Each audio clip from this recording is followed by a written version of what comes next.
Hello, everyone.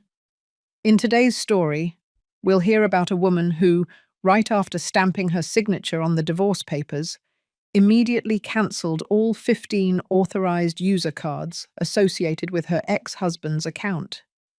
At that very moment, the ex-husband was busy booking a lavish engagement party totaling $100,000 for his mistress, but a single phrase from the master of ceremonies froze him in his tracks. Friends, there are crossroads in life we wish to avoid, and divorce is perhaps one of the most painful. After 20 long years dedicated to her family, the only thing left in the hands of Audrey, the protagonist of our story, was a thin sheet of paper, heavy with countless sorrows, a divorce certificate. But what is special about this story is not in the tears or desperate pleas. The story begins the moment her ex-husband, Robert, hurriedly got into his car with his mistress, turning his back on the woman with whom he had shared half his life. In that instant, there was no breakdown, just a terrifying silence, like an iceberg that, after enduring immense pressure, was finally beginning to crack. Instead of sinking into sadness, Audrey chose a different path. She transformed her pain into strength, her years of patience into a meticulously calculated plan for reclaiming what was hers. From cancelling the cards she had provided to her husband's entire family, to facing those who took her sacrifices for granted, every one of her steps was a shout proclaiming her own worth.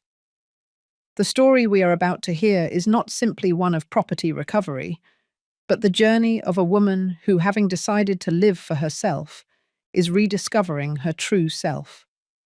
It is a narrative full of dramatic and unexpected twists, emerging from the darkness of betrayal toward the light of freedom, leaving us with deep lessons about the human heart. I tightly gripped the folder containing my newly nullified marriage certificate. Only a few minutes had passed since I left the counter at City Hall, and the paper still seemed to retain some warmth. As I stopped on the building steps, a cold wind forced me to tighten my coat. I had rushed out that morning wearing too little, so my body was chilled, but my heart was burning more than ever. It was as if a rock that had weighed me down for years had finally been lifted. Robert walked faster than I did. As soon as the procedure was over, he abruptly turned and got into a car parked by the curb, not even rolling down the window. Through the tinted glass, I managed to see a young woman in a pink jacket sitting in the passenger seat. I didn't have to think hard to know it was his mistress, Holly. I didn't feel anger. On the contrary, I felt liberated. 20 years of marriage, from the first day full of hope to total disintegration, were coming to an end today. I took out my cell phone and turned on the screen. My fingers, without the slightest hesitation, opened the bank app. A while ago, Robert had told me he needed liquidity for his business, and he asked me to apply for a primary card in my name, and then issue several authorized user cards for him and his family. Back then, without thinking twice, I gave him 15. One for him, one for his sister, Zoe, and even several for his drinking buddies. Thinking about it now, I was a complete idiot. I let them play with my credit as if it were a toy. I went into the associated card management menu. The last 4 digits of all 15 cards clearly appeared, and next to each one, the word active. I stared intently at the one he used most frequently, ending in 8886. He always said those numbers brought him luck, but I knew that last month he had used that very card to buy his mistress a handbag worth more than $3,000. I bit my lip and pressed the Cancel Association button. The system asked for confirmation. Without hesitating for a second, I accepted. A message immediately popped up. The association of the card, ending in 8886, has been successfully cancelled. This card can no longer be used. Reading it, I felt as if an enormous weight had been lifted from my soul. I continued cancelling all 15 cards, one by one, without missing a single one. With each cancellation, a notification arrived, and the phone wouldn't stop ringing. Ding, ding. That sound was sweeter than any melody. As I finished cancelling the last card, I received a voice message via WhatsApp from my best friend, Leslie. Her voice sounded excited. "Audrey, girl, you won't believe what I've got for you." A regular client at my shop is the event manager at a big hotel here in Los Angeles, and she just called me to say she saw your ex. He was there with some young girl booking an engagement party, and the nerve of him asking for a massive bash costing $100,000. He said it had to be a huge affair for the 18th of next month. I held the phone and couldn't help but smile. How timely, I thought. While he, on one side, was dreaming of a wonderful future with his mistress, I, on the other, was cutting off his cash flow. I replied to Leslie, "I know. Thanks, Leslie. You'll see. Today he won't even be able to pay the deposit for the reservation." I sent the message, put the phone in my pocket, tucked the folder into my purse, and headed home. My steps were light as a feather. Before, every time I passed near City Hall, I would think, what if the day comes when we can no longer be together? Now that that day had arrived, I felt strangely at peace. On the way home, I saw a stand selling roasted pecans. I stopped and bought a cone. The warmth of the nuts in my hands comforted me to the depths of my soul. From now on, I told myself, I am going to live for me. Not 30 minutes after I arrived home, someone started banging on the door as if they wanted to knock it down. Then I heard the shrill voice of my ex-sister-in-law, Zoe. "Audrey Miller, open the door right now. Do you think you can hide in there?" I was about to throw a pecan shell in the trash when I heard her voice and frowned. It was clear that Robert, seeing his cards didn't work, had gone running to his sister. I washed my hands and went toward the door, but I didn't open it right away. "Who is it?" I asked through the door. "If you have something to say it from out there." "Why are you hitting the door like that?" "Who do you think it is?" Zoe's voice sounded increasingly impatient. "Open up now. My brother is making a fool of himself at the hotel because of you. If you don't fix this right now, you'll be sorry." I sighed and opened the door. Zoe was standing on the threshold. She wore a flashy floral print dress, her hair teased up like a lion's mane, heavy makeup, and blood-red lipstick. In her hand, a shiny handbag that I recognized instantly, one she had bought with my card. Before I could invite her in, she slipped inside and tossed the handbag onto the sofa. The metallic chain hit the coffee table with a jarring clang, and my old cat, frightened, hid under the sofa. Zoe stood with her hands on her hips, her chest puffed out, and her eyes wide. "Have you gone completely crazy?" "My brother just called me. He says that when he went to pay the wedding deposit, none of the cards worked. He called the bank, and they told him that the main account holder had cancelled all the associated cards." "Who else could it be but you?" I crossed my arms and stared straight at her. "Yes, it was me. So what?" "So what? So what?" Zoe yelled, as if she had heard the most absurd thing in the world. "My brother has been using those cards for years, and so have I. Just last week I saw a pair of shoes I was planning to buy this week. Do you just feel like cancelling them and cancel them just like that?" "Who do you take us for?" I laughed scornfully. I went to the study and took a stack of documents from a drawer. They were the original contracts from when I applied for the cards. I had always kept them as proof, just in case. I threw the papers onto the table and pointed to a line. "Read this yourself. It says here very clearly, Principal cardholder, Audrey Miller. The right to use the authorized user cards depends exclusively on the principal cardholder. In other words, If I want to cancel them, I cancel them. Who I give them to is my business. They have nothing to do with you. Zoe lowered her head and started flipping through the papers. Her gaze became increasingly bewildered, but her mouth kept insisting. These are old papers. My brother told me he changed the ownership to his name a long time ago. This contract is fake.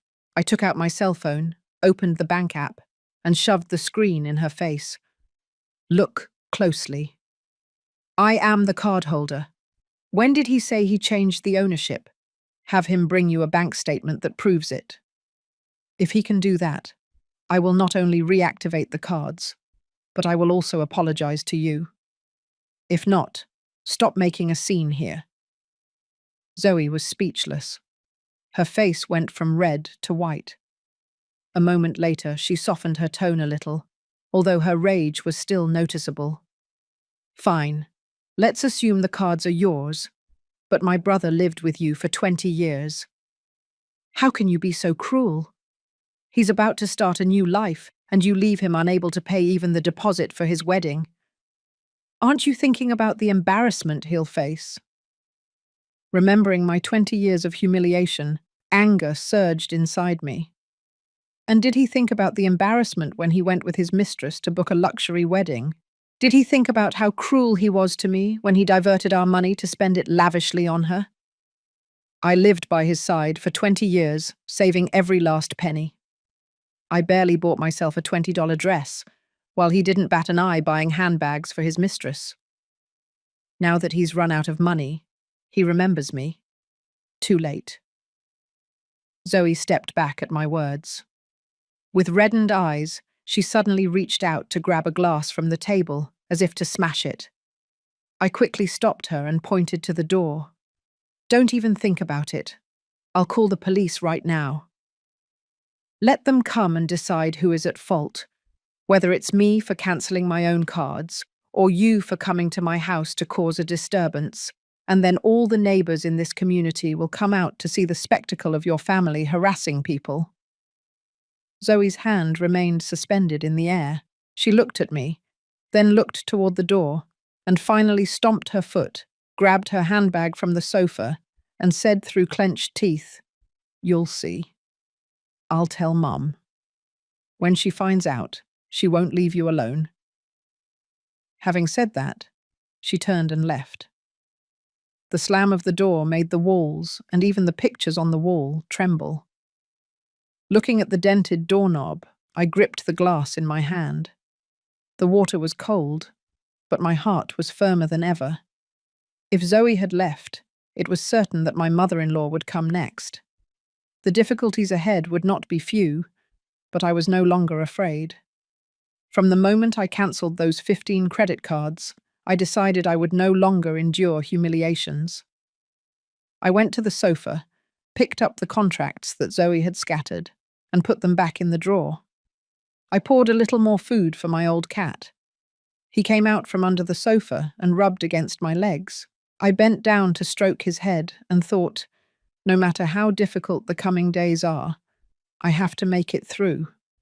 For myself. Not 30 minutes after Zoe left, there was another knock on the door. This time it was not furious banging, but a very rhythmic tap, tap, tap.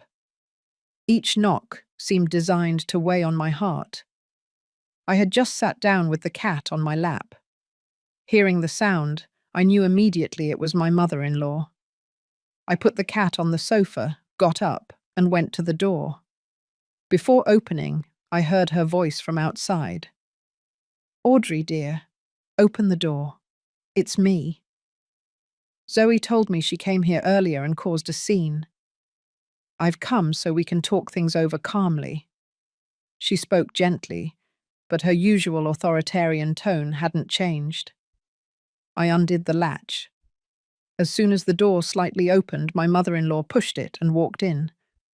She was still wearing the dark green coat I had bought her 2 years ago and a grey scarf on her head. In her hand, a canvas bag that seemed heavy. She walked into the house without even changing her shoes, leaving muddy footprints on the floor I had just cleaned. Seeing the dirty prints bothered me, but I didn't say anything. After all, she was an older person. I decided to listen to what she had to say. My mother-in-law didn't even look at me. She went straight to the center of the living room and put the canvas bag on the coffee table. With a dull thud, several apples rolled onto the floor. She dropped onto the sofa, right in the spot where I always sat, and hitting the armrest, she said, "Audrey, come and sit down. I want to tell you a couple of things. From the heart." I dragged a chair and sat down facing her. I placed my hands on my knees and waited for her to speak. She let out a long, deep sigh, as if she carried all the injustices of the world. "Zoe called me crying. She told me you cancelled all the family's cards. Robert couldn't even pay the deposit at the hotel and had to return home begging people.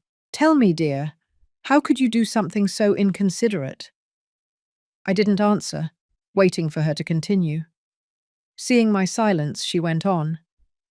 "I know Robert made a mistake. Getting involved with that girl is his fault, I admit it. But all men, when they are young, can make a foolish mistake. Besides, you lived together for 20 years. Some affection must remain, right? How could you cut off his funds like that? He's used those cards for years. If you cancel them suddenly, what kind of image will that give him?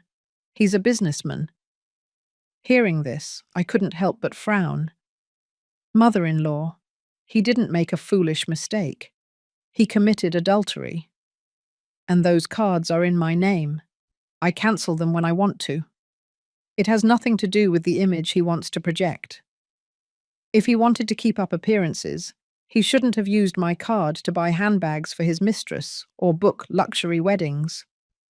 And he shouldn't have diverted our money either. What manners you have! My mother-in-law pounded the table hard. The teacups on it rattled. Adultery, you say? That girl is young and affectionate. And Robert is having fun with her. What are we going to do about it? Besides, in 20 years you haven't been able to give him a son. If Robert has a strong, healthy son with her, it will be a blessing for our family. Is it so hard for you to be a little understanding? That completely infuriated me. I got up, went to the study, and took out the stack of receipts I had saved from a drawer. The household accounting ledger, the records of the construction materials business, and even the evidence of the transfers Robert had made to his mistress. I threw the receipts in front of her and pointed to one. That I'm not understanding? Well, look at this. Last winter I had a 104-degree fever. I asked him to buy me some Tylenol, and he said he was busy, that he had plans with some friends. Do you know what happened? That very same day, he transferred $200 to that woman so she could buy new clothes. Is this something I should understand? My mother-in-law picked up the receipt, looked away, and put it back on the table. She kept trying to justify herself. Surely he had something important with his friends. And $200 is not that much money either. Men need to carry some cash for their social interactions. Not that much. I picked up another receipt. Well, look at this. Last year, for my birthday, I bought myself a sweater for over $100, and he said it was too expensive, that I should return it. But that same day, Robert bought that woman a necklace for almost $1,000. Why didn't that seem expensive to him? And look at this too. I pointed to the business accounting ledger. The initial capital for that store was $30,000 that my parents put up. For years, I'm the one who handled the accounts, received the merchandise, and staffed the location every day. There's nothing I haven't done.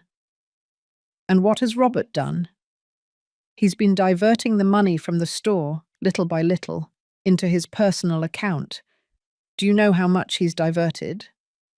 More than $100,000. Half of that money is mine. By what right did he do that without saying a word to me? My mother-in-law's face began to turn pale. She tried to grab an apple from the bag, but her hand was shaking so much that it fell to the floor. She cleared her throat a couple of times, trying to regain her authoritative air. Audrey, that money was earned by Robert. He can spend it however he wants, and you are my daughter-in-law. You have to obey me. Come on, reactivate those cards. If things go badly for Robert, I won't be at peace. What if he has a breakdown from the distress? Can you live with that? Live with that? I laughed scornfully. Mother-in-law, don't you give your entire $600 monthly pension to Robert and Zoe? Zoe doesn't have a job and lives off of you. Her son's expenses, his private lessons, you pay for everything, right? You save every last penny and wear the same clothes for years, while Robert uses my money to support his mistress. Why is that not disrespectful? Are you asking me to reactivate the cards so he can continue supporting his mistress with my money? Or so Zoe can keep going shopping with my card? My mother-in-law was left without a response, her face flushed. Suddenly, she threw herself onto the floor and began to beat her knees while crying loudly. Oh, how miserable I am! What a life I have! After raising my children alone for decades, with so much effort, the daughter-in-law I get not only doesn't respect me, but also ruins my son's life. I can't take it anymore. Neighbours, come and see this. This old woman is being mistreated by her daughter-in-law. The more she cried, the calmer I felt. I went to the door, opened it a little, and told her, Mother-in-law, if you want the neighbours to see it, I'll open the door wide. Let everyone come in and decide who is right. Let's see if the problem is that I cancelled my own cards, or that Robert committed adultery and diverted our shared assets. Let's see if the disrespectful one is me, or if it's you, who only defends your son while mistreating your daughter-in-law. If you don't want to be embarrassed, let's talk clearly. My mother-in-law's crying stopped abruptly. She lifted her head, looked through the crack in the door, and then outside. The panic was evident in her gaze. In this community, we were all lifelong neighbours. If something happened in one house, the whole neighbourhood found out. If she made a scene, the ones who would be exposed would not be me, but her and Robert. Slowly, she stood up. She dusted off her clothes and gave me a murderous look. You've really gone too far, Audrey Miller. You've gotten too full of yourself, haven't you? Daring to talk to me like that, you'll see. Robert won't forgive you. Having said this, she picked up the canvas bag from the table and went out the door. As she passed me, she pushed me hard. I didn't step aside, I just looked at her. Upon reaching the door, she rushed out without changing her shoes and slammed it even harder than her daughter had. I closed the door and looked at the apples rolling on the floor and the receipts scattered on the table. I sighed deeply. The truth is, while I was facing her, my heart was also trembling a little. After all, she was an older person. But thinking about my 20 years of humiliation, I couldn't bear it anymore. I picked up the apples from the floor and put them in a fruit bowl in the kitchen. I organized the receipts and put them back in the drawer. My old cat came over and rubbed against my legs. I sat down and stroked his head, while whispering to him, "Don't be afraid. I'm here now." I knew that after my mother-in-law, Robert would come. The difficulties awaiting me were many, but I was ready. No matter what tricks they tried, I wouldn't be the same as before, the one who endured everything submissively. I was going to recover what was mine and make them pay for what they had done. In the afternoon, I called Leslie and told her about my mother-in-law's visit. Leslie let out a couple of swear words over the phone and then told me, "Audrey, don't worry. If they come back to cause trouble, call me, I'll fly over there." Oh, and I already talked to the lawyer I told you about, a cousin of mine. Does tomorrow work for you? We can go together, show him those receipts, and see what can be done to get back the money they took from you. Leslie's words comforted me. With her help and a lawyer, I wouldn't have to fight alone anymore. I told her tomorrow worked, that we would meet in the morning to go to his office. After hanging up, I went out onto the balcony and looked at the sunlight. I felt much lighter. No matter how difficult the path, I would move forward. I was finally going to live for myself. I collected all the apples my mother-in-law had tossed.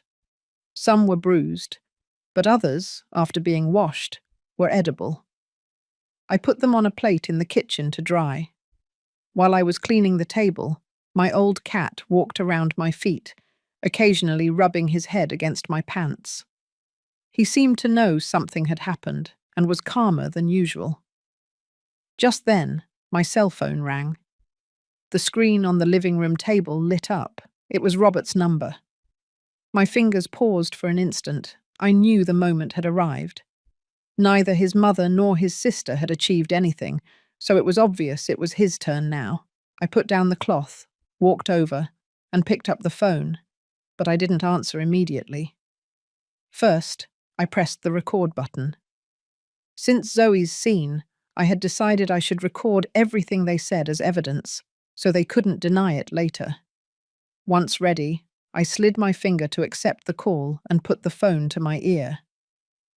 "Audrey, have you gone crazy?" Robert's voice exploded on the other end of the line. It sounded hoarse and rough, as if he had just argued with someone.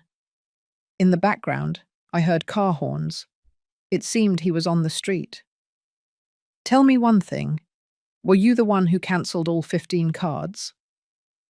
I leaned back on the sofa, gently stroking my cat's back, and answered with a voice devoid of emotion. "Yes, it was me." "Is there a problem?" "Is there a problem? Of course there's a problem." He screamed so loudly it hurt my ear. "Today at the hotel, in front of everyone, I swiped 7 or 8 cards, and none of them worked. The look the manager gave me, like I was a beggar. And Holly there, pressuring me. Do you have any idea how embarrassed I was? You did this on purpose, didn't you? You can't stand to see me happy." I laughed. My cat was startled by the scream and shrank back. I stroked him to calm him down. "Yes, I did it on purpose." "And you? Did you think about my happiness when you went with your mistress to book a luxury wedding? When you used my card to buy her a $3,000 handbag and a $1,000 necklace? Did you think that I was still wearing a 3-year-old coat? When you diverted more than $100,000 from the business to your personal account, did you think that half of that money was mine?" "Stop with the nonsense," he interrupted me. His voice was full of panic and rage. "I've used those cards for years. They're as good as mine. If you wanted to cancel them, you could have at least told me. Do I not exist to you? Don't you have even a little affection left?" "Affection?" I repeated. I felt nothing. It just seemed ridiculous. "When I caught you hugging your mistress at the store, did you think about affection? When I had a 104-degree fever and asked you to buy me some Tylenol and you told me you were busy drinking with your friends while you were taking her out to a restaurant, did you think about affection?" "It's a little late to talk about that now." He was speechless, so his voice grew harder, more threatening. "Listen to me closely, Audrey. Reactivate those cards right now. If not, face the consequences. I know you still have those receipts. Do you think those pieces of paper will do you any good? We're already divorced. The division of assets is done. Don't you dare think you're going to squeeze one more cent out of me." I held the phone, listening to him yell. The small red dot of the recorder blinked, registering every one of his insults. I spoke calmly. "Whether the division of assets is done or not is not up to you. I've already hired a lawyer. I'm meeting with him tomorrow. We'll see then. We'll see if the $100,000 you diverted and the money you spent on your mistress with my card are considered marital assets. And don't even dream about me reactivating the cards. They're mine, and I give them to whoever I want. Who do you think you are? A lawyer? You dared to hire a lawyer? His voice betrayed his panic, although he tried to maintain his composure. Audrey, don't go too far. My mother told me. If you don't reactivate the cards, we'll come to your house every day to make a scene. We'll make sure the whole community of neighbours finds out what kind of harpy you are. A woman who, even after the divorce, tries to fleece her ex-husband. Let's see if you can walk down the street with your head held high afterward. Come whenever you want, I said. My voice had become icy. The last time your sister came to make trouble, I didn't call the police out of respect for you. Next time, I'll call 911 directly. And then we'll see who is at fault. Whether it's me for cancelling my cards, or you for coming as a gang to my house to cause a disturbance. And then not only the neighbours, but also the police will know the true face of your family. Let's see who is more embarrassed. There was a silence of several seconds on the other end of the line. Then a dull thud was heard, as if he had smashed the phone against something. His furious insults followed. Audrey, damn you, I was blind. How could I marry someone like you? You'll see. This isn't going to end here. I won't let you live in peace. Listening to his threats, I felt no fear. On the contrary, I felt calm. The angrier he got, the more evident it was that he had no arguments. I checked that the recording was over 3 minutes. I had all the evidence I needed. I hung up the call firmly. I saved the audio file. I renamed it as Robert's Threats and uploaded it to the cloud. Although I had hung up, the echo of his snarls seemed to persist in the phone. I left it on the table. I got up and went to the kitchen for a glass of lukewarm water. After drinking a few sips, the unpleasant feeling dissipated. My old cat jumped onto the sofa and curled up in the spot where I had been sitting, gently wagging his tail. I went to the balcony and opened the curtains. The sky had already darkened. In the courtyard, some neighbours were walking and chatting animatedly. Leaning on the railing, I thought about Robert's threats, and suddenly it seemed comical. Before, I had always been afraid of him getting angry. I was afraid of arguing with him and conceded everything. The result? Betrayal and manipulation. Now that I wasn't afraid, he couldn't do anything to me. Just then, I received a WhatsApp message from Leslie. Does tomorrow at 10 o'clock at the lawyer's office work for you? Yes, perfect, I replied. I told her that Robert had just called to threaten me and sent her the audio file. Leslie replied instantly. Well done. You have to record everything. With this recording, he won't dare to threaten you lightly. And the lawyer will have a stronger basis to act. Don't worry. Tomorrow, when we meet with him, you'll see how we get back the money that bastard stole from you. Leslie's message comforted me. With her by my side and a lawyer to help me, I wouldn't have to fight alone anymore. I'm not afraid, I wrote. I have you. I closed WhatsApp and returned to the living room. I organized the receipts on the table and put them in the briefcase I would take tomorrow. Then, I started preparing dinner. There were some vegetables and eggs left in the refrigerator that I had bought the day before. I made a couple of simple dishes and some mashed potatoes. As I ate, my cat sat quietly beside me. I gave him a piece of egg, and he ate it with gusto. Looking at him, I thought, even if it's just the two of us from now on, we have to live well. I won't let those horrible people and their problems affect me anymore. I knew Robert wouldn't give up easily, and that he would try to cause me more problems. He might come looking for me again, or bring his mother and sister to cause a scene. But I was ready. No matter what tricks they used, I would confront them and fight back. I had to recover what was mine and make them pay for their actions. And most importantly, finally live for myself and live 100 times better than before. I made a backup copy of the audio file of the call with Robert and reorganized the stack of receipts in the briefcase.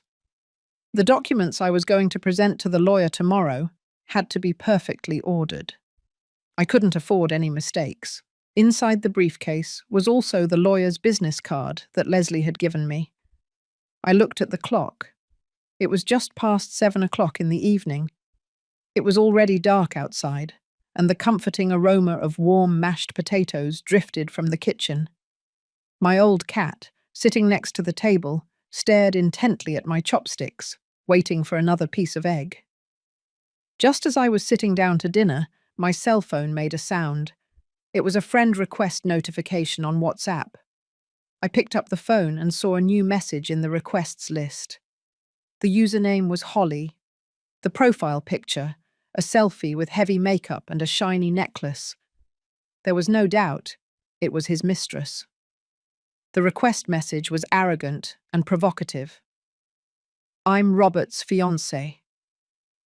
I have something to tell you, so accept me." Reading it, I couldn't help but smile scornfully. My cat rubbed against my hand. I stroked his head and accepted the request. Let's see what gems she had to spout. As soon as I accepted her, her messages rained down like projectiles. First, 3 or 4 photos.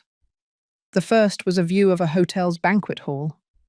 Luxurious chandeliers shone, and although their names were not yet on the sign in the background, it read, "Congratulations to the couple."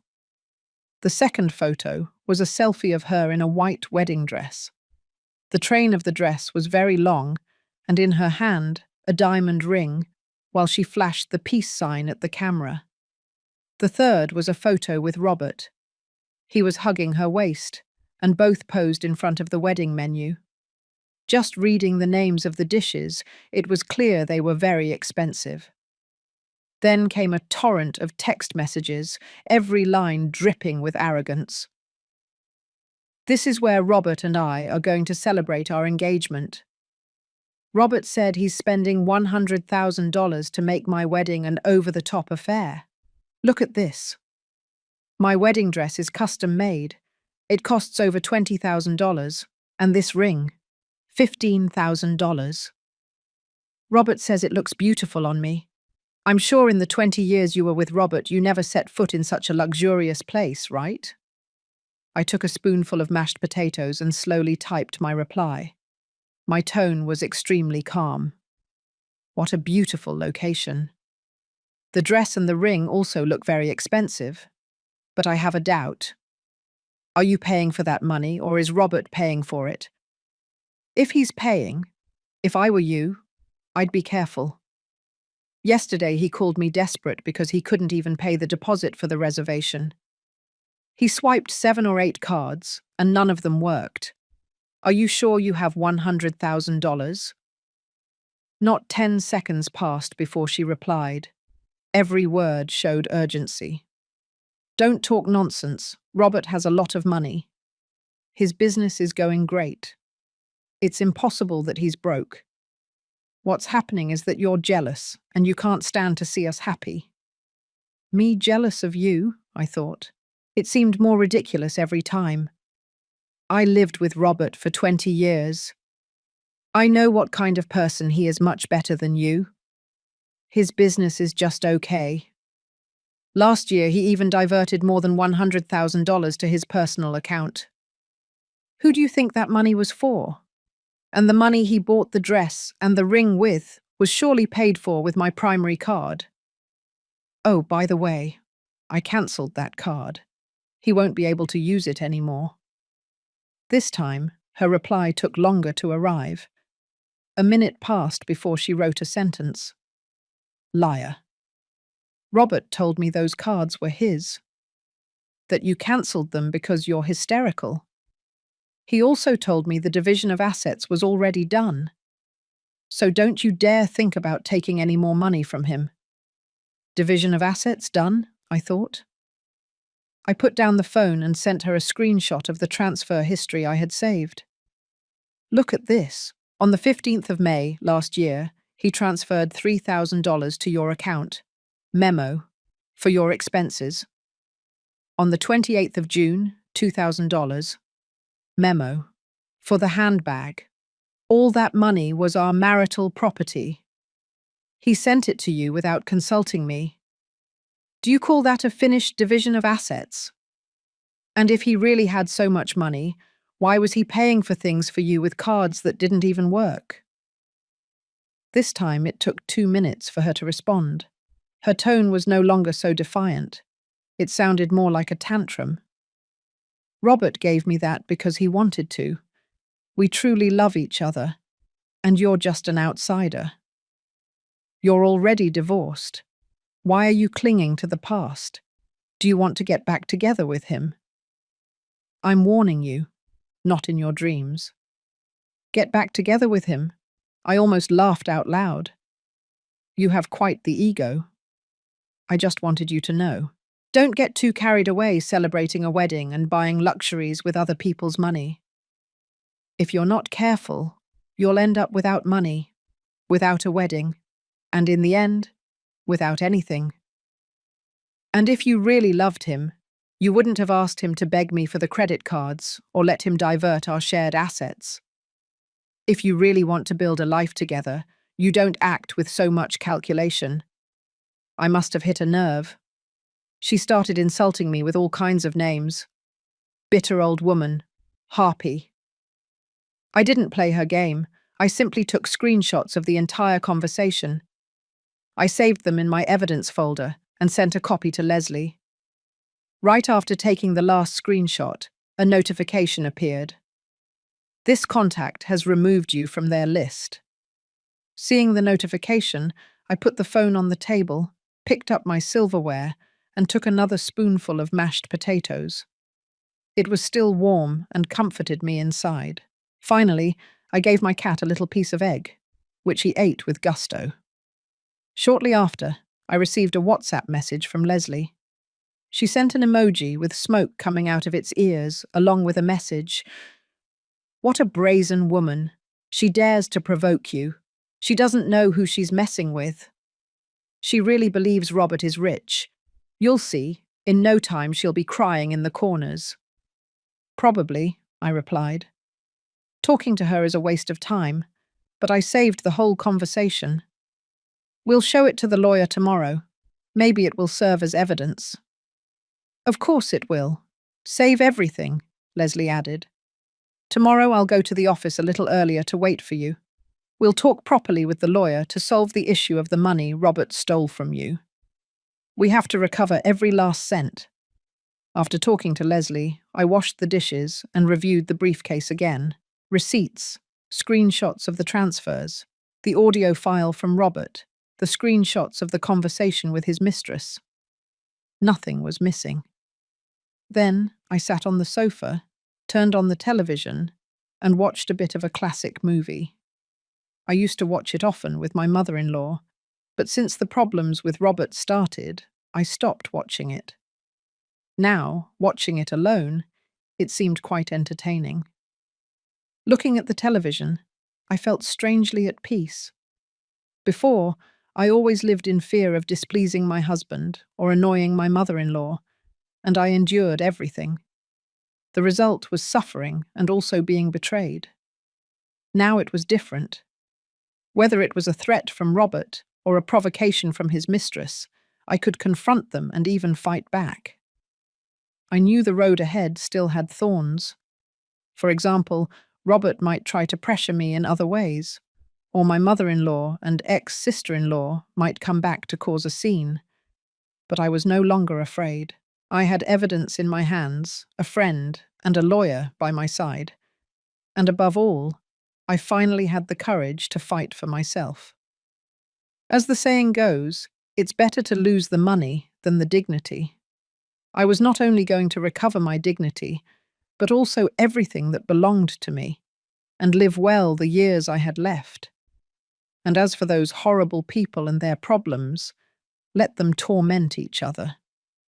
In the end, the only ones who would lose would be themselves. At 6 o'clock in the morning, I woke up.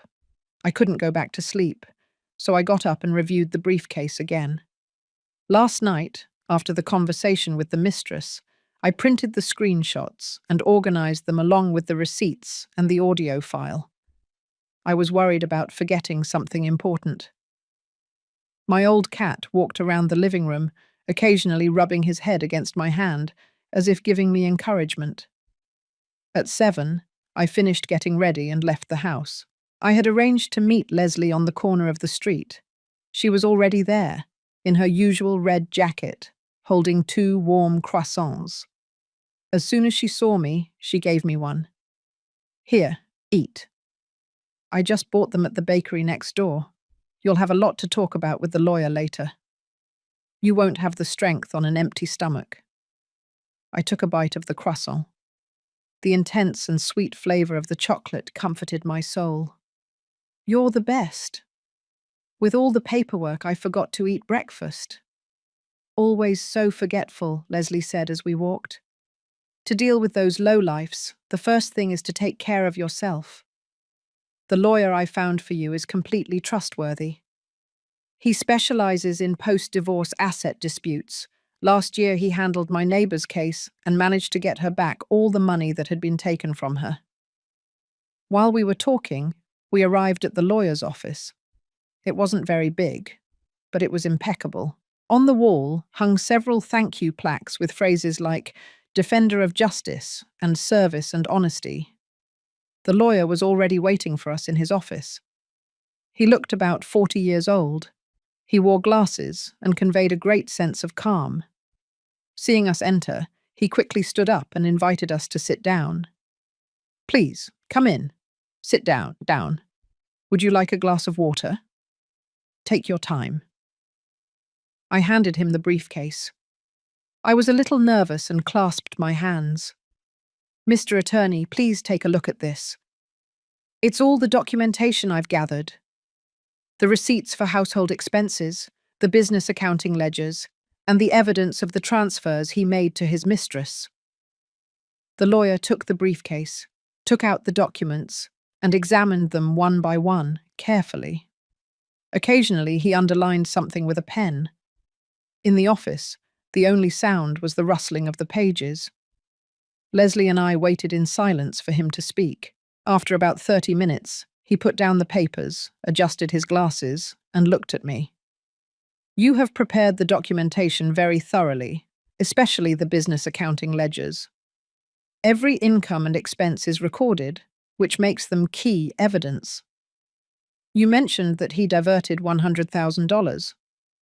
According to these records, between May and October of last year, he made 5 transfers to his personal account, each for $20,000, totaling $100,000. Furthermore, these transfers were made before your divorce, so they are considered marital assets. Having made them without your consent is a clearly illegal act." My heart raced. "So will I be able to recover that money?" I asked. "I've heard that some people, even if they prove the diversion, don't recover anything in the end." "You will be able to recover it, don't worry," the lawyer assured firmly. "The accounting ledgers are impeccable, and we have the evidence of the transfers to his personal account. The chain of evidence is solid.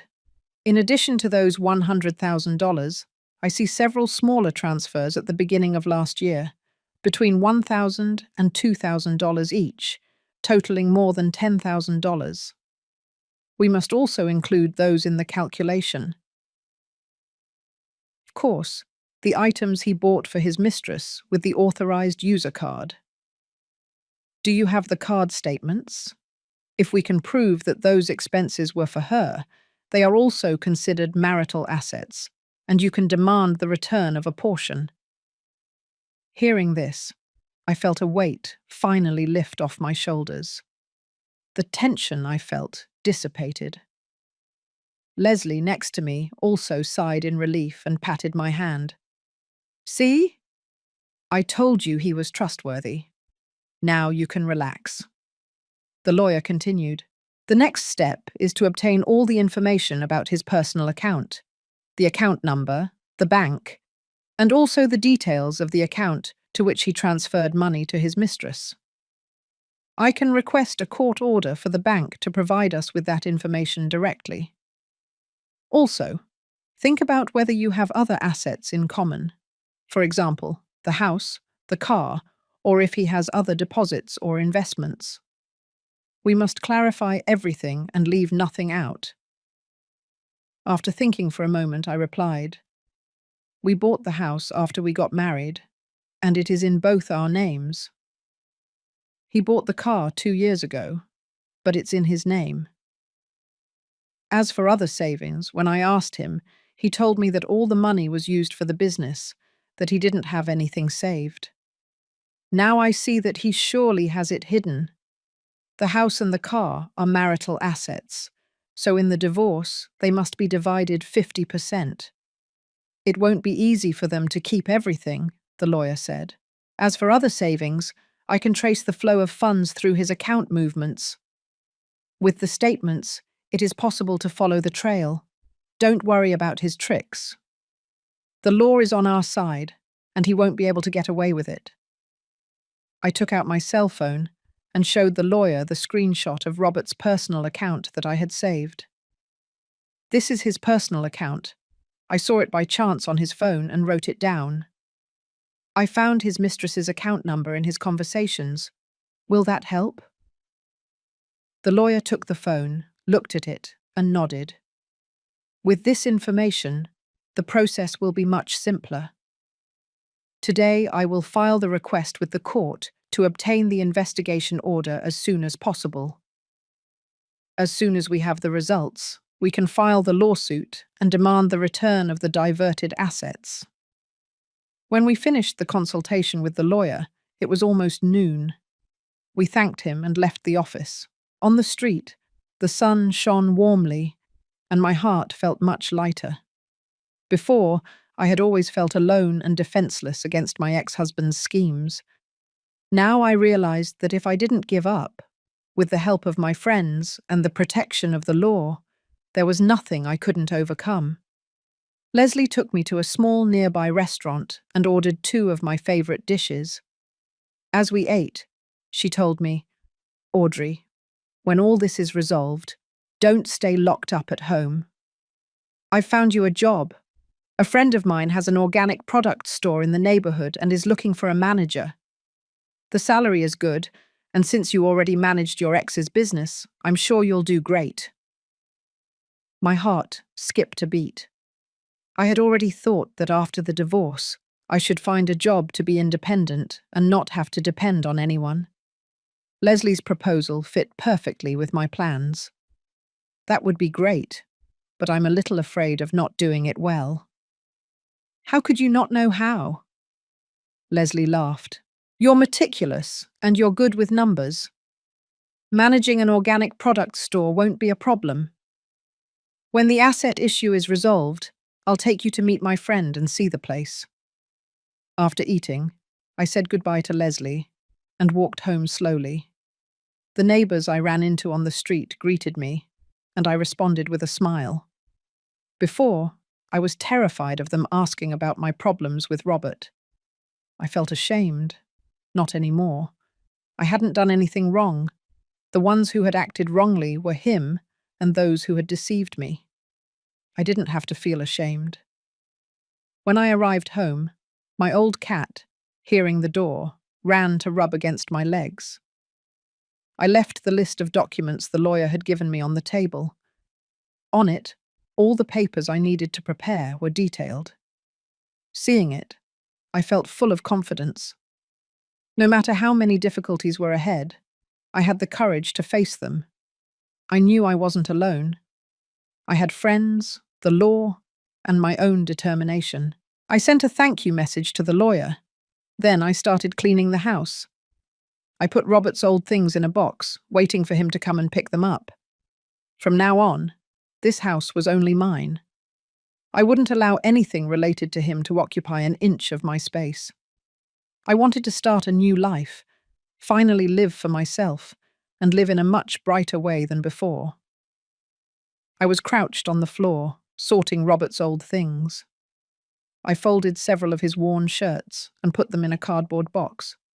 The smell of the detergent he used to use still permeated the clothes and made my stomach churn. My old cat, sitting next to the box, occasionally scratched a corner, as if he were helping me. Suddenly I heard banging on the door, much more violent than the previous time. The door trembled, and even the frame of a picture on the wall vibrated. Next, the shrill voice of Zoe and the wails of my mother-in-law mingled. "Audrey Miller, open the door. Because of you, my brother is between a rock and a hard place. We're not leaving here just like that today." My heart sank. I knew it was them again. I put down the shirt I had in my hand. I got up and went to the door, but I didn't open it immediately. "What's going on?" I asked through the door. "If you have something to say it from outside. You are not welcome in my house." "Open up. You dare not open?" Zoe kicked the door hard. "I'm warning you, today my mother and I came so you would reactivate the cards and forget about the asset issue. If not, we won't leave here. We'll make the whole neighborhood see how you mistreat an elderly woman and harass your ex-husband." I frowned. They were incredibly childish. I took my cell phone out of my pocket, activated the recording mode, and only then unlocked the door. This time, I was going to record their scene so they couldn't deny it. As soon as the door opened, Zoe pushed my mother-in-law to enter. She had a canvas bag in her hand. As soon as she entered, she threw it onto the floor. The dishes inside shattered, and the ceramic pieces flew in all directions. My frightened cat jumped onto the top of a cabinet and stayed curled up, not daring to come down. "Look what you've done," Zoe shouted, pointing at me. "My brother can't even pay the wedding deposit, and his fiancée won't stop arguing with him. The business is abandoned. Are you happy now? You're a harpy. You can't stand to see others happy." I looked at the ceramic pieces scattered on the floor and contained my rage. What have I done? Is it wrong to cancel my own credit cards and claim what is mine? Your brother is the one who committed adultery and diverted the assets. What does that have to do with me? If you want to talk reasonably, fine. If you come to cause a scene, I'm calling the police right now. "Call the police? Who do you think you're threatening?" Zoe said, and headed to the living room to grab the briefcase that was on the table. Inside were the documents I had organized with the lawyer. I rushed to stop her and hugged the briefcase tightly. "Don't touch my things. They're evidence. If you dare to touch them, you'll regret it." "Evidence? What evidence?" "It looks like you forged them." Zoe tried to snatch it from me. In the struggle, her nails scratched my arm, leaving a red mark. The pain made me let go of the briefcase, which fell to the floor, scattering all the receipts. At that moment, my mother-in-law threw herself onto the floor, stretched out her legs, and began to beat her knees, crying even louder than the previous time. Oh, how miserable I am. My son married a beast who, even after the divorce, won't leave us alone.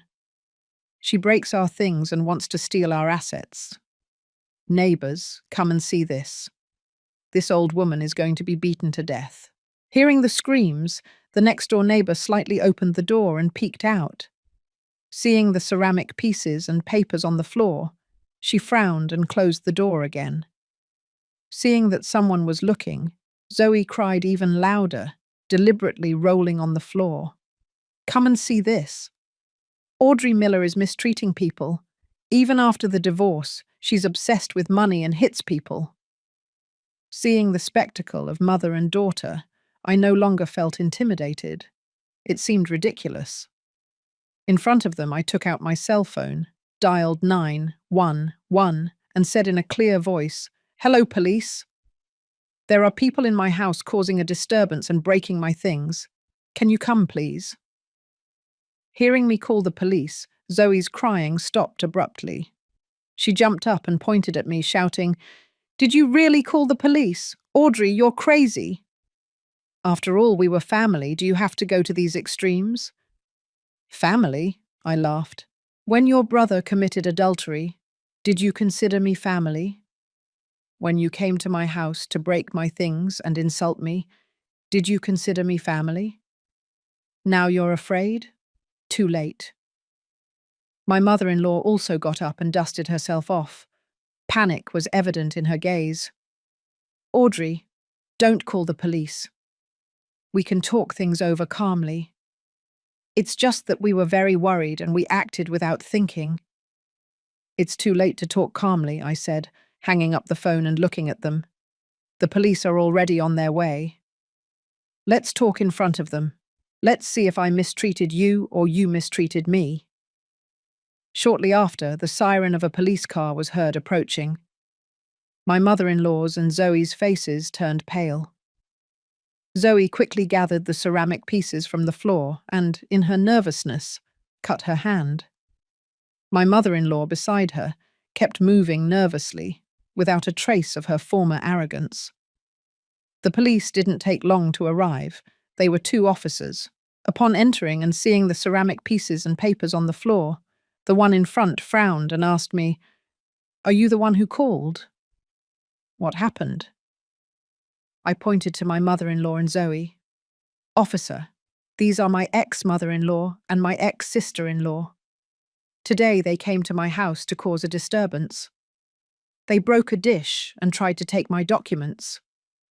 Look, this woman scratched my arm."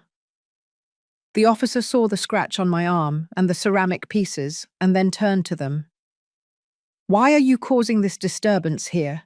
Zoe stammered, not knowing what to say.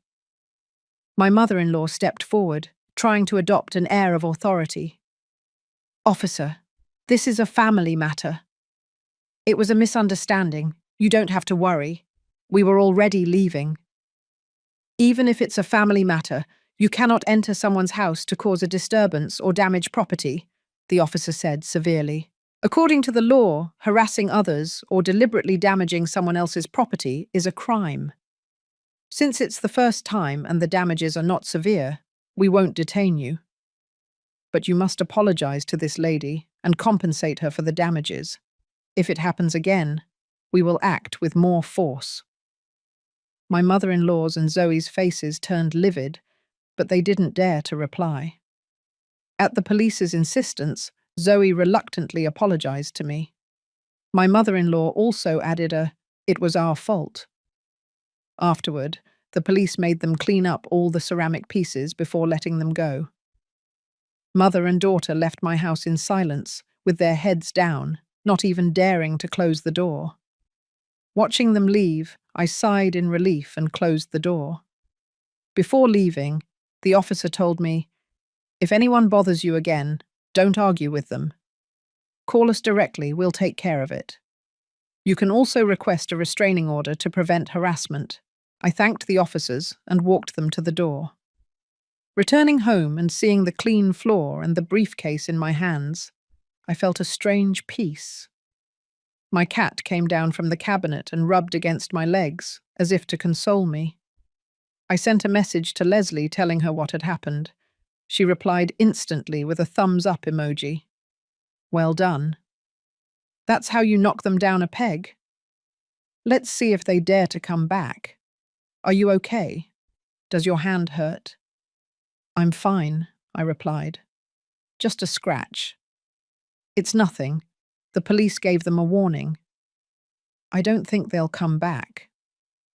After talking to Leslie, I reordered the receipts that had fallen and put them in the briefcase. Then I took out the box with Robert's old things and left it outside the door, waiting for him to come for it. Looking at the sunlight through the window, I thought, from now on, no matter what happens, I'm not going to put up with it. I have to defend my rights. I won't let those horrible people and their problems affect my life anymore. I was crouched on the floor, picking up the last ceramic pieces. A sharp fragment made a small cut on my finger, and it started to bleed. My old cat, who had come down from the cabinet, walked around me occasionally rubbing his head against my hand, as if commiserating with me. Just as I was putting the last pieces into the trash bag, there was another knock on the door. This time, it was a gentle tap, tap, tap. I knew instantly it was Leslie. I quickly got up and opened the door, without having cleaned the blood from my hand yet. As soon as Leslie came in and saw the wound, she frowned. "My goodness, what is this?" "Did those two do this to you?" she said. While taking a band-aid from her purse, she took my hand and carefully put it on. Her movements were gentle and quick. "No, relax. I accidentally cut myself picking up the ceramic pieces." "It doesn't hurt," I said, smiling. Leslie looked at me reproachfully and left a plastic bag with a container on the table. "What do you mean it doesn't hurt? It's bleeding." "Look, on my way to the store, I brought you some hot chicken noodle soup and some apples, which I know you like. Drink it while it's hot." She opened the container, and the aroma of chicken noodle soup filled the room. Inside there was corn and carrots, my favorites. I felt a warmth in my chest. I took the spoon and tried a sip. The hot soup went down my throat, and I felt that every last bit of bitterness I carried inside dissolved. Leslie sat next to me, and seeing the trash bag on the floor and the box with Robert's things next to the door, she sighed. "Those two are unbelievable, daring to come to your house to break things. Thank goodness you called the police. Otherwise, they would have gotten away with it." "Yes." As soon as the police arrived, they calmed down. "They even reluctantly apologized to me," I said, putting down the spoon and telling her what had happened. "With the police warning, I don't think they'll dare to come back." Leslie nodded and took a sheet of paper from her purse. "Oh, about the organic products store I told you about. I talked to my friend. This is the job offer ad. Take a look at it. They're looking for a manager to handle stock control, accounting, and personnel management. The base salary is $2,000, but with commissions you can earn between $3,500 and $5,000 a month. The conditions are good. 1 day off on the weekend and extra pay at Christmas and summer." I took the ad and read it carefully. I felt excited, but also a little insecure. I've never done a job like this.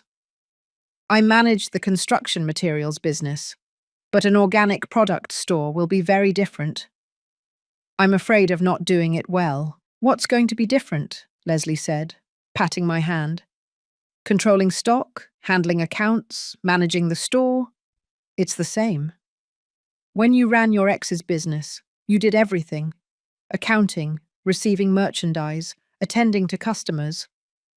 What didn't you know how to do? An organic product store is much simpler. You just have to pay a little more attention to the preservation of vegetables and fruit. My friend told me that she herself will train you for a few days. How to choose the product, how to preserve it. You'll learn right away." Leslie's words dispelled much of my doubts. "My friend says that if you agree, you could stop by the store tomorrow to talk to her. If you like it, you can start next Monday. You don't have to decide now, just go and see what you think." "That would be great," I said, feeling a weight lift off my shoulders. Before, I was worried about being jobless and without income after the divorce. Now, with this opportunity, I was no longer afraid. Leslie took another stack of documents from her purse. "And the papers you organized with the lawyer. I made several copies for you, one for him, one for you, and the rest as backups, so you don't have to look for them if you need them. I also spoke with the lawyer. The request for the investigation order has already been filed. It will take about 3 or 4 days to be issued. As soon as it is, he'll call you." I took the documents. They were perfectly organized, with labels indicating receipts, transfers, audio backup. Seeing them, I was deeply moved. "Leslie, really, thank you. Without you, I wouldn't know what to do. Don't be silly, she said, smiling. We've been friends for 20 years. How could I not help you? When I was having a hard time, you were there for me. Now it's my turn. And your ex and his family of scoundrels have to pay. We can't let ourselves be stepped on. Then Leslie picked up my cell phone and opened the voice recorder. Oh, the audio's from Robert and Zoe. I made a cloud backup of them and put a password on them so no one else can listen. Don't worry. If they come back to cause trouble, keep recording. They are evidence the lawyer can use. I nodded. I felt much calmer. With Leslie helping me, a trusted lawyer, and a job in sight, I was no longer the submissive housewife I used to be. In the afternoon, Leslie accompanied me to the organic products store. The place was not big, but it was impeccable. The vegetables and fruits were organized with the entry date clearly visible. The owner, a woman in her 40s, was very friendly. You are Leslie's friend, right? She said, smiling. Leslie told me you are very meticulous and you are good with accounts and management. I just need someone trustworthy. If you agree, we can work together. I talked to the owner. She explained the daily operation of the store. In the morning, you have to go select the fresh vegetables and fruits. At noon, restock the merchandise. And at night, do inventory and manage the accounts. They were similar tasks to what I did in the materials business, so I felt capable of doing it. I accept the job, I told her. I will start next Monday. The owner was very happy and took my hand. That's great. With your help, everything will be much easier. Leaving the store, Leslie took my hand and smiled. See, I told you you could do it. Now everything will be fine. You have a job. The evidence is being gathered. From now on, things can only get better.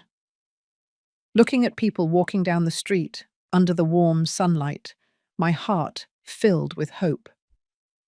Before, I thought divorce was the end of the world. Now I realized that if I didn't give up and had friends by my side, there was no difficulty I couldn't overcome. Returning home, I left the job ad and the documents on the table. My cat jumped onto it and sat next to the papers, as if protecting them. I stroked his head and thought, I start working on Monday. I have to work hard and live well. Finally live for myself. I won't let those horrible people and their problems affect me anymore. In the evening, I sent a message to the lawyer to tell him that Leslie had helped me organize the papers and to confirm the investigation order again. Don't worry, he replied. As soon as the order is issued, I will call you. We will go to the bank together, check the account information, and recover your assets. The lawyer's message gave me even more security. Now I had a job, friends, and the protection of the law. I no longer had to fear Robert and his family. I knew the road could still be difficult, but I was ready. No matter what happened, I would face it bravely and move forward. On Sunday morning, I was returning home after being at the organic products store to learn. The owner had been very kind. She spent the whole morning teaching me how to choose the freshest vegetables. She explained that I had to look at the hydration of the leaves and the firmness of the stems. She also taught me how to preserve fruit. By covering it with a damp cloth and changing the water twice a day, it could stay fresh for 2 or 3 more days. Loaded with a bag full of vegetables and apples that she had given me, I felt incredibly at peace. Thinking about starting work officially on Monday filled me with hope. I finally saw a light at the end of the tunnel. Just as I was arriving at the entrance of my building, the phone rang. It was Robert's number. I frowned and, after hesitating for a moment, I answered. After all, the asset issue was still unresolved, so his call had to be related to that. Audrey, it's me. The voice on the other end was completely different from usual. There was no arrogance or threats. On the contrary, It sounded soft and conciliatory. Do you have a moment?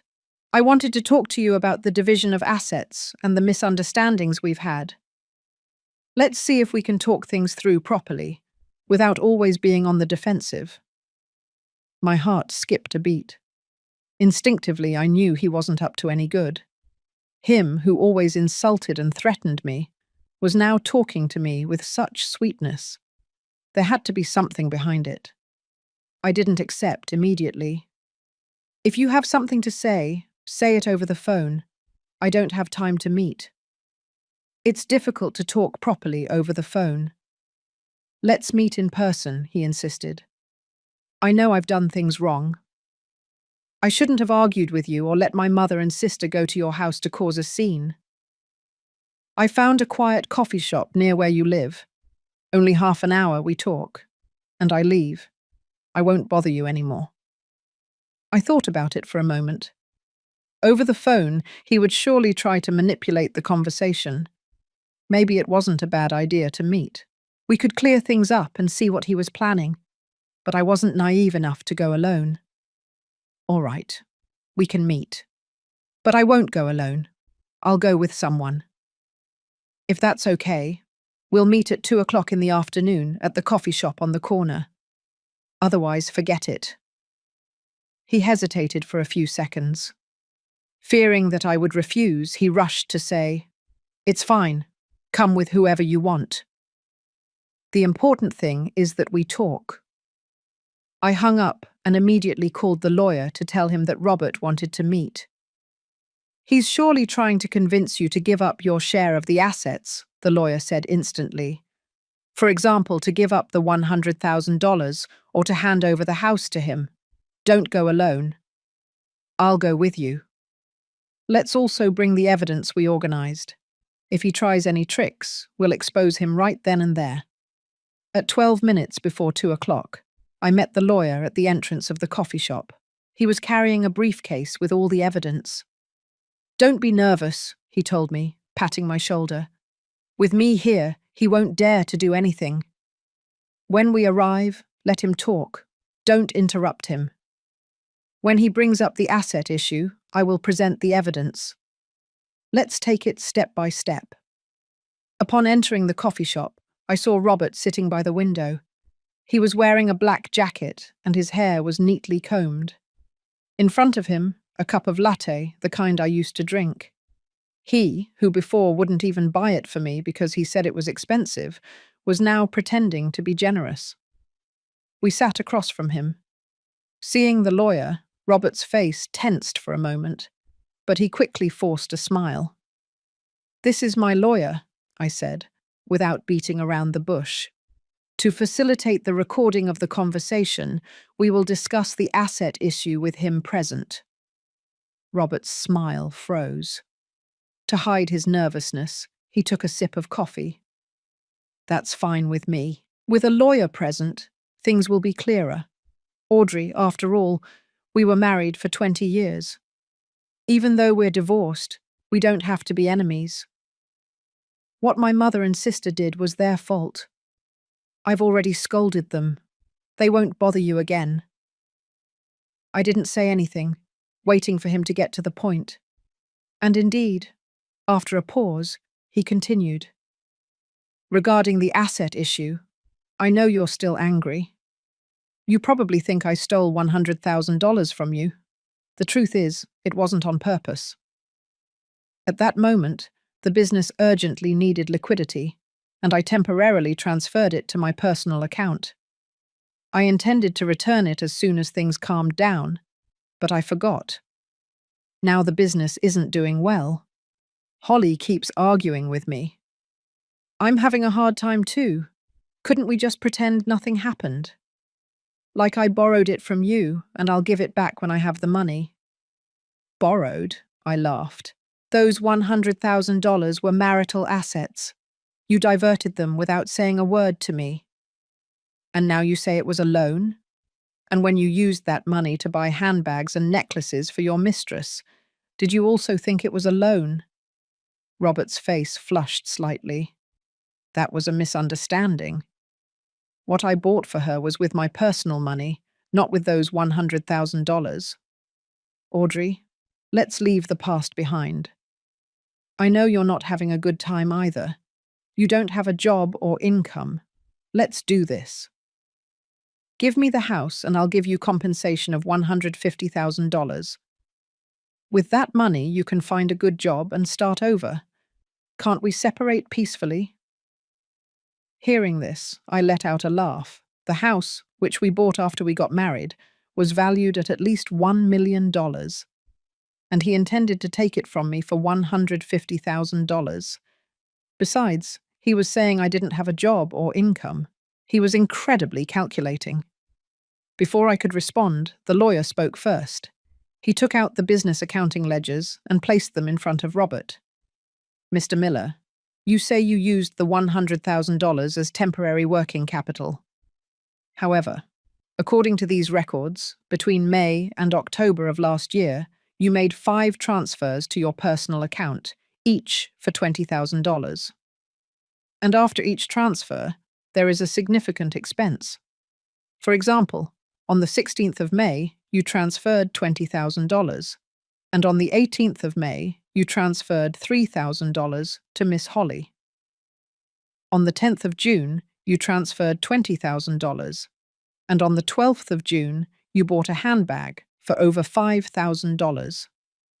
All the records are here. How do you explain that? Robert took the accounting ledgers, his fingers trembled, and his face grew paler and paler. Those are normal business expenses, he stammered. It's not money I spent on her. Normal expenses? The lawyer took out another stack of documents. This is the statement from your personal account provided by the bank. Between May and December of last year, you transferred money to Miss Holly a total of 8 times, totaling more than $40,000. The origin of this money is the $100,000 you transferred from the joint account, and the items you bought for her with the authorized user card total more than $15,000. All the receipts are recorded at the bank. Do you still maintain that these are normal expenses? Seeing the evidence on the table, Robert's hands began to shake. His conciliatory attitude disappeared, and he raised his voice. Audrey, do you have to go to these extremes? What do you gain by fighting over $100,000? We were husband and wife. Can't you concede a little? Concede to you? I looked at him. I felt nothing. If I concede to you, who concedes to me? I lived with you for 20 years, saving, while you committed adultery, diverted our assets, and treated me like an idiot. And now you ask me to concede? Do you really think that's possible? The lawyer intervened. Mr. Miller, according to the law, if during the marriage one of the spouses unilaterally disposes of or sells marital assets, at the time of divorce they may receive a smaller or even no share. You diverted $100,000 of marital assets and used them for the benefit of a third party. It is a clearly illegal act. My client demands the full return of the $100,000 and the division of the house and the car. If you do not agree, we will file a lawsuit. Then, you will not only have to return the money, but also pay the costs of the trial, and your credit history will be affected. Robert's face went completely white. He slumped into the chair, looking at the evidence on the table, without saying anything for a long time. Suddenly he stood up and pointed at me. Audrey, you are a harpy. I knew you didn't come with good intentions. You just wanted to steal my assets. You'll see. This isn't going to end here. Having said that, he grabbed his jacket and left, without even paying for the coffee. Watching his pathetic figure walk away, I sighed in relief. All the tension had vanished. See? The lawyer said, putting the evidence back in the briefcase. He was just trying to manipulate you into giving up your rights. Thank goodness we had the evidence. Now, we will wait for the investigation order, get the information about his accounts, and present it to the court so he returns the assets as soon as possible. Leaving the coffee shop, the sun shone warmly. I felt strangely at peace. Before, I had always been afraid that Robert would try some trick. Now, with a lawyer and the evidence in hand, no matter what he did, I could confront him. I sent a message to Leslie telling her what had happened. "Well done," she replied instantly. "That will teach him that you're not a fool. On Monday, when you start working, I'll stop by the store to cheer you on." Reading her message, I smiled. I was no longer the weak and submissive woman I used to be. I had the support of my friends, the protection of the law, and a new job about to begin. I was confident that from now on, things could only get better. I wouldn't let those horrible people and their problems affect me anymore. I was finally going to live for myself, a full and free life. Returning from the coffee shop, I held the briefcase with the perfectly organized documents. As soon as I entered the house, my old cat ran to rub against my legs, meowing. I left the vegetables that the store owner had given me in the kitchen and poured him a little more food. Seeing him eat peacefully helped to dissipate the discomfort that Robert's deception had left me with.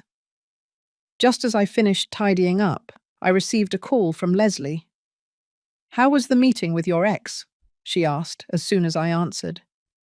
"Did he try any of his tricks?" I told her with a smile everything that had happened that afternoon. How Robert had tried to act nice so I would give up my rights. And how, when the lawyer presented the evidence, he had been speechless and had fled pathetically. Leslie laughed out loud. "He deserves it. That will take down his ego." "Hey, I have something to tell you. Do you remember the hotel manager I told you about? My client at the store? He came in to buy something today, and I brought up your ex's wedding. It turns out he's the one responsible for that event, so he knows all the reservation details. Do you want me to ask him about anything specific?" My heart skipped a beat. I had already thought that if I could find out the time, place, and guest list, I could show up at the wedding and expose Robert in front of his friends and family. Having the opportunity to get that information from the hotel manager himself was perfect. However, I hesitated a little. But he's the manager. Can he reveal client information? I don't want him to get into trouble because of me. Relax, I trust him. He's not uptight, Leslie said, laughing. When I told him about your ex, the adultery, and the money diversion, he felt very sorry for you. He told me that guys like that need to be taught a lesson. I've already arranged to meet him. Tomorrow at 3 o'clock in the afternoon, in a coffee shop near the hotel, he will tell you all the details. You just have to go. The next day, I arrived at the coffee shop 10 minutes early. I had just found a seat by the window when I saw a middle-aged man in a hotel uniform walk in. Medium build and wearing glasses, he seemed very calm. It was him, no doubt. I quickly stood up to greet him. "Hello, I'm Leslie's friend." The manager smiled, sat down, ordered a tea, and got straight to the point. "Hello, Leslie already brought me up to speed. Don't worry. Within what the hotel rules allow, I will help you as much as I can. Your ex-husband's wedding was booked on the 18th of last month. It will be held in our largest ballroom, with capacity for 50 tables. Each table costs $600. Adding the space rental, service, master of ceremonies, and lighting, the total exceeds $100,000. I took out a notebook and wrote everything down. I was becoming more and more certain. And how much did they pay as a deposit? When is the wedding?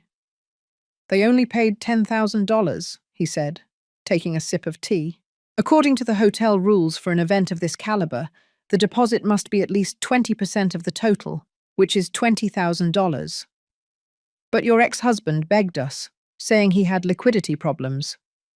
And in the end, we accepted the $10,000 on the condition that he pay the rest within 1 week. He still hasn't done it. The wedding is on the 18th of this month, in 10 days. Yesterday we called him to remind him, and he asked for 3 more days. If he hasn't paid by then, he will lose the $10,000 deposit, and the wedding will be cancelled. Hearing this, I felt great satisfaction. Robert, who couldn't even pay the deposit, had promised his mistress a luxury wedding, all bark and no bite. And the guest list? Do you know who's coming? He hasn't given us the complete list yet, but I know some of the important names, he said thoughtfully. He told me he would invite more than 300 people, including his most important clients, friends, and family. Oh, and he specifically asked us to reserve the best table next to the couples for the bride's parents. He wanted to make a good impression on them. I wrote everything down in my notebook. Is the master of ceremonies provided by the hotel or hired by him? We provide him. He's our best presenter. He has a lot of experience, he said. I've already warned him. I told him that if anything happens, he should cooperate as much as possible. Without making it too obvious, of course. After all, I work for the hotel. I was deeply moved. Thank you very much. Without your help, I wouldn't have been able to find out all these details. You're welcome. I don't like men like that either, he said, smiling. Don't worry. Within what the rules allow, I will help you. Oh, I have a copy of the reservation contract, with the signature, date, place, and cost breakdown. I brought you a copy, in case you need it. I took the copy of the contract. Everything matched what the manager had told me. Robert's scribbled signature was even there. I felt even more confident. After chatting a little more and thanking him again for his help, I left the coffee shop. As soon as I left, I called Leslie and told her everything. That's great, she said excitedly. Now we know everything. If he hasn't even paid the deposit, maybe there won't even be a wedding. And if there is, we can show up there and expose him in front of his clients and friends. Yes, I said, smiling. I even have a copy of the contract, with his signature and the quote. When I show it, everyone will see that he's a fraud. I hung up and called the lawyer. I explained the situation to him and asked if it was legal to present the evidence at the wedding to expose Robert. Yes, you can do that, he said, but with moderation. You cannot disturb the peace of the hotel, or you could have problems. The best way is that when the master of ceremonies asks the couple if they accept each other, you stand up and present the evidence. That way, without causing a scene, you will achieve the maximum impact. I wrote down the lawyer's advice. In my head, the plan was already set. On the day of the wedding, at the key moment, I would show up with the evidence and reveal everything. Robert's adultery, the diversion of assets, and the failure to pay the deposit. I would make him and his mistress look ridiculous in front of everyone. Let everyone see his true face. Returning home, I put the notebook and the copy of the contract in the briefcase along with the other evidence. My cat jumped onto the table and rubbed against my hand, as if giving me encouragement. I stroked his head. I felt full of confidence. If Robert and his family had tormented me, now it was their turn to pay the consequences. In the following days, while I was getting familiar with my new job at the store, I waited for the results of the lawyer's investigation order. The owner and my colleagues were very kind. Despite knowing my situation, they never judged me. On the contrary, they always helped me, so I would have time to prepare my plan. Every night, upon returning home, I checked the evidence to make sure nothing was missing. Transfer statements, card receipts, the wedding contract, the recordings of the threats from Robert and his family, the screenshots of the conversation with the mistress. Everything was there. Those were my weapons, and I knew that with them I could rip the mask off Robert and his mistress. 3 days before the wedding, the lawyer called me. The investigation order had arrived, and they had already checked the information about Robert's account at the bank. Of the $100,000 he had diverted, $40,000 he had transferred to his mistress, and the other $60,000 he had used to pay gambling debts. Not only had he committed adultery, but he was also a compulsive gambler. It was an unexpected discovery. If I revealed that at the wedding, the humiliation would be even greater. I hung up and looked at the evidence on the table. I felt completely secure. I knew that in 3 days, what was supposed to be a day of celebration for Robert and his mistress would become the day of their greatest shame. I eagerly awaited that day, the day they would pay for everything they had done. I was at the store, arranging the merchandise. My hands were still wet from having been cleaning some apples. The new shipment that morning was incredibly fresh and red. Following the owner's instructions, I had set aside the ones that were slightly bruised to sell them cheaper to the elderly people in the neighborhood. Suddenly, my cell phone rang in my apron pocket. I took it out and saw that it was Robert's number again. I knew instantly. He had smelled something. There were only 3 days left until the wedding. Just the day before, the lawyer had called me to tell me that in addition to the $40,000 transferred to his mistress, they had tracked a withdrawal of $60,000 in cash that had ended up in a casino account. It was proof that he had used that money to pay gambling debts. I printed that evidence and added it to the rest of the documents. My intention was to unleash everything at the wedding to give him no escape. I dried my hands and went to a corner of the store to answer. As always, I activated the recorder. With him, no caution was too much. "Audrey, what the hell are you plotting behind my back?" His voice, on the other end, was a shout that pierced my ear. He sounded even angrier than the time I exposed him at the coffee shop. In the background, I heard his mistress complaining. They were surely arguing about the deposit money. "I'm warning you. Don't you dare think I won't find out. You plan to come to my wedding to cause a scene, don't you? Well, not in your dreams. If you dare to set foot there, you'll be sorry." I leaned on the doorframe, watching the neighbors enter and leave the store, and I purposely lowered my voice to sound intimidated. "What are you talking about? What time would I have to cause a scene? I'm swamped with work at the store. I don't have time to think about your things. Don't try to fool me. I don't believe you." His voice became more urgent. "Someone from the hotel told me. Someone has been asking about the details of my wedding. Who else could it be but you? And my mother told me that yesterday at the market, the neighbors told her you hired a lawyer to sue me. Are you planning to humiliate me at my wedding? Audrey, I'm warning you. Don't cross the line. We're already divorced. Do you really want this to end so badly?" I smiled inwardly. He had found out something, and that's why he was so nervous. I sighed on purpose, with a tone of voice that sounded offended. "I hired a lawyer for the asset issue, not to ruin your wedding. Besides, your wedding is a happy day. Why would I go and spoil the party? Don't worry. I won't go that day. I have to work. The store is packed. Really, swear it." His voice softened, but the distrust was still noticeable. "If you dare to deceive me, I'll go to your store and make sure you can never open it again." "Why would I deceive you?"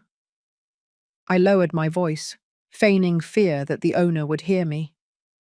"It took me a lot to find this job. I just want to work peacefully and not get into more trouble. Get married peacefully, I won't bother you." He asked me more questions to make sure I wouldn't go. He even asked me to swear it. I played along. "I swear, I won't go." On the other end of the line, I heard a sigh of relief, and I even heard him tell his mistress, "See? I told you she wouldn't dare to come." I almost laughed out loud. The idiot really believed I was afraid of him coming to my store to cause a scene. If he dared, I would call the police instantly. With the warning he already had, he wouldn't risk it. I hung up, saved the recording, and sent a copy to the lawyer and Leslie. In less than 2 minutes, Leslie called me. "What a bastard," she said as soon as I answered. "He still dares to threaten you. And you're such a good actress. I almost believed you too." "I had to act a little so he would relax," I said, smiling. "Now he's convinced that I'm afraid and won't go to the wedding. That way, when I suddenly appear, he won't have time to react. Hey, and what about the hotel manager? How will we get in that day?" "I talked to him yesterday. He told me he will send an employee to look for you and give you an identification badge." "You will enter with her through the service door and wait behind the ballroom," Leslie said. He also alerted the master of ceremonies. "When he asks the couple if they promise to be together in richness and in poverty, he will pause and give you a signal. That will be your moment." I felt even more secure. I reviewed with Leslie the evidence I would bring that day. In addition to the transfer statements, the card receipts, and the wedding contract, I had the new evidence of the gambling debts. I organized everything in order in a black briefcase. As I hung up, the lawyer also sent me a message. "I will be at the hotel half an hour before that day. If any unforeseen event arises, for example, if Mr. Miller sends someone to block your way, I will take care of it." He also sent me the number of the nearest police station so I could call at any time. In the afternoon, upon leaving work, the owner, who had seen me glued to my phone all day, asked me worriedly. I briefly told her the situation. She patted my hand and said, "Audrey, don't be afraid. If you need help, I'll tell my husband to go with you. He's big and has an imposing voice. He'll surely scare them off." My heart filled with gratitude. "No, really, you don't need to bother your husband. I'm going with a friend and the lawyer. Don't worry." Even so, the owner, not very convinced, gave me a bag with hard-boiled eggs that she had just cooked. "Here, so you can eat on the way and gain strength. That day will be hard." Returning home, my old cat was waiting for me at the door. I left the briefcase on the table and reviewed everything again, one by one. The more than 20 pages of transfer statements, with the date and amount clearly indicated. The card receipts, organized by month and with the mistress's expenses circled. The wedding contract, on top for easy access. The proof of gambling debts, in the middle, the most powerful evidence. I looked for an old recorder and transferred the audios of the threats from Robert and his family, in case my phone ran out of battery. I also fully charged an external battery and put it in a side pocket. When I finished, I sat on the sofa. My old cat curled up on my lap, purring softly. I stroked his fur. I didn't feel a hint of anxiety. Before, Robert's threats kept me awake. Now, I was incredibly calm, and even felt a certain anticipation. I knew that day would not only be the day I exposed Robert, but also the day I completely broke with my past and started a new life. He wanted an over-the-top wedding to show off. I, in front of everyone, would reveal his true, selfish, adulterous, and compulsive gambler face. I would make him understand that those who torment me pay the consequences. Before going to bed, I sent a message to the hotel manager to confirm that he had prepared the identification badge for me. "Don't worry," he replied. "Everything is ready." I put down my phone, looked at the moonlight through the window, and thought, "You'll see. Your mask will fall off soon." That morning, I woke up earlier than usual. I chose an elegant dark jacket with a light grey sweater underneath. I didn't want to draw attention, but I didn't want to look sloppy either. I just wanted, as calmly as possible, to say what I had to say. Before leaving the house, I checked the briefcase 3 times. Transfer statements, card receipts, the wedding contract, the debt evidence, the recorder, the external battery. Nothing was missing.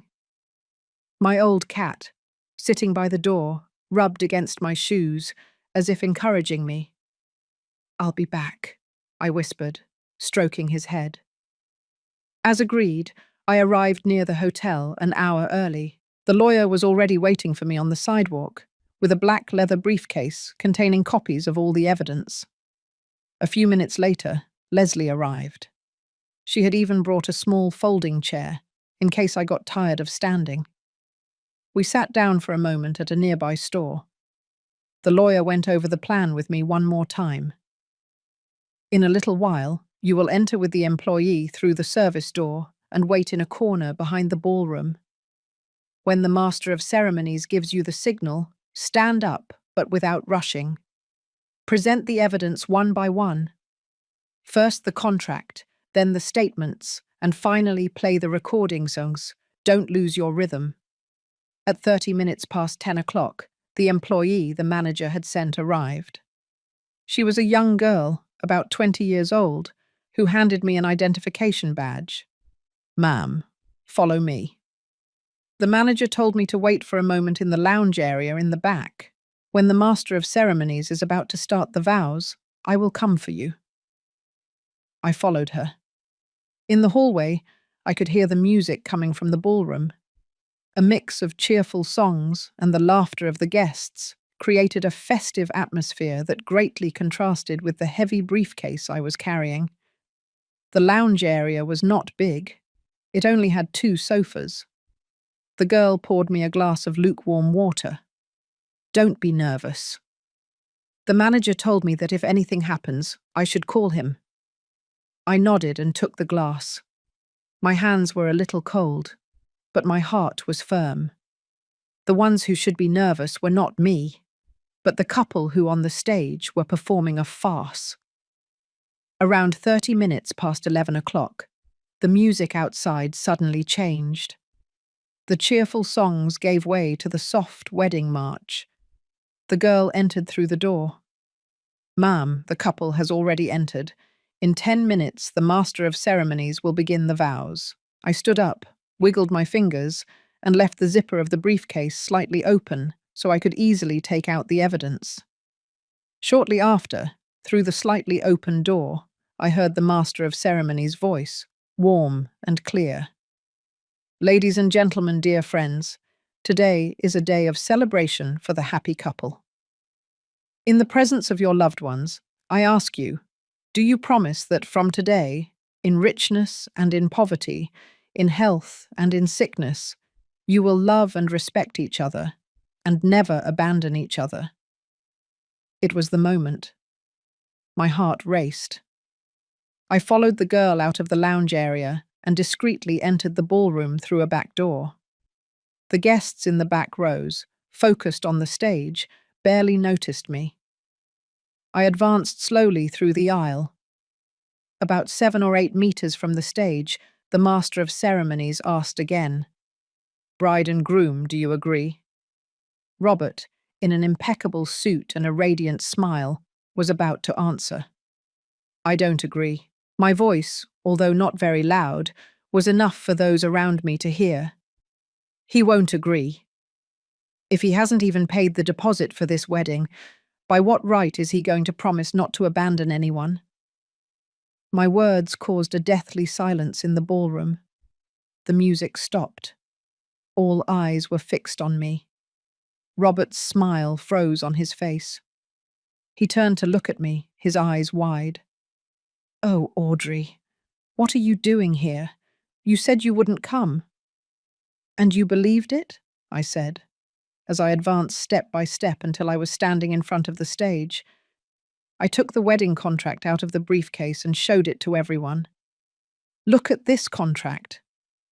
It clearly specifies here that the total cost of this wedding exceeds $100,000 and that the deposit should have been $20,000. However, he only paid $10,000, and to this day, he still owes the rest.